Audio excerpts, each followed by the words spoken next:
Hello guys, welcome back to our YouTube channel. ఇది వచ్చేసరికి 10th class ఇంగ్లీష్కి సంబంధించి model question paper number 2 అనమాట. Already మీకు ఫార్మల్ లెటర్ ఎలా రాయాలో వీడియో పెట్టడం జరిగింది మధ్యాహ్నమే. మీరు చూడకపోతే చూడండి.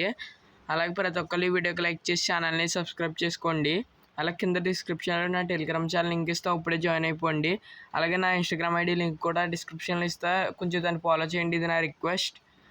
అలాగే మీకు డైరీ ఎంట్రీ, ఇన్ఫార్మల్ లెటర్ ఎలా రాయాలో మీకు పాత ఇంగ్లీష్ ఎగ్జామ్ ఉంది కదా, అంటే ముందు డేటు అప్పుడు పెట్టాను. ఆ వీడియో లింక్స్ కుదిరితే డిస్క్రిప్షన్లో ఇస్తాను, లేకపోతే టెలిగ్రామ్ ఛానల్ ఇస్తాను, వెళ్ళి చెక్ చేయండి. అవి అయితే చాలా సింపుల్ ట్రిక్స్తో ఎలా రాయాలో చెప్పాను. ఇంకా అలా రాస్తే చాలు, మీరు పక్కాగా 10/10 స్కోర్ చేయగలుగుతారు. డైరీ ఎంట్రీ అయితే ఇంకా మామూలుగా లేదు, ఒక ట్రిక్ వచ్చింది, ఆ ట్రిక్ చెప్పాను డైరీ ఎంట్రీలో.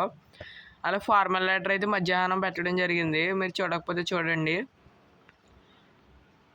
ఆ మూడిటి లింక్స్ కుదిరితే డిస్క్రిప్షన్లో ఇస్తాను, లేకపోతే ఆ రెండిటికి ఇస్తాను, లేకపోతే టెలిగ్రామ్ ఛానల్లో జాయిన్ అవ్వండి, దాంట్లో అయితే పెడతాను. ఇది ఓవరాల్ క్వశ్చన్ పేపరు.